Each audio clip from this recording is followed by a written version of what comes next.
लोकशाहीची प्रेरणा संघनायक तथागत सिद्धार्थ गौतम बुद्ध, विश्ववंदनीय बौद्ध भिक्खू संघ, धम्मप्रसारक सम्राट अशोक आणि रिपब्लिकन राष्ट्रनिर्माते डॉक्टर बाबासाहेब आंबेडकर या संविधानिक आदर्शांना सन्मान मानतो. काल 26 जानेवारी 1950 या दिवशी डॉक्टर बाबासाहेब आंबेडकरांच्या माध्यमातून या देशाला संसदीय लोकशाहीचं संविधान लागू झालं.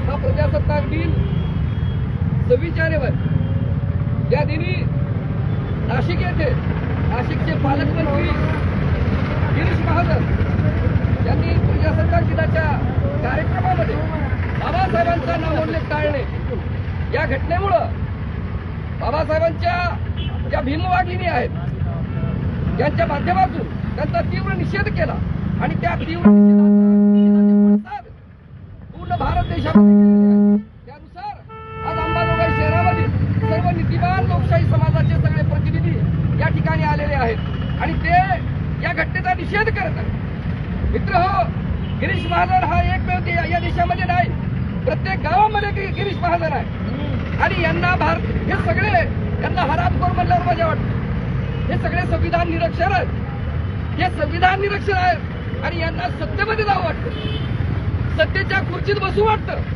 वेगवेगळ्या गावामध्ये होणारं धम्मचक्रांकित राष्ट्रध्वजाचं ध्वजारोहण करू वाटतं. असे हे अडाणी संविधान निरक्षर लोक हे काय करत आहेत की डॉक्टर बाबासाहेब आंबेडकरांचं संविधान आणि त्या संविधानाच्या बद्दल आकस व्यक्त करत आहेत. मित्रहो, या ठिकाणी मी सांगतो की बाबासाहेबांनी जी तथागत गौतम बुद्धांची संसदीय लोकशाही या ठिकाणी दिलेली आहे, ही संसदीय लोकशाही ही सर्वोत्तम जनकल्याणकारी प्रणाली आहे म्हणून आम्ही ती स्वीकारलेली आहे आणि तिचा सन्मान करणारे हे सगळे भीमसैनिक या ठिकाणी आलेले आहेत. त्यांनी आणि हे जे आंदोलन आहे हे जन आंदोलन झालेलं आहे. जे कोणी बाबासाहेबांच्या संविधानाच्या विरोधामध्ये या ठिकाणी काम करत आहेत त्यांचा निषेध आणि येणाऱ्या काळामध्ये धम्मचक्रांकित राष्ट्रध्वजाच्या संदर्भात त्याचा सन्मान करणारी ही ताकद हे जन आंदोलन बनलेलं आहे.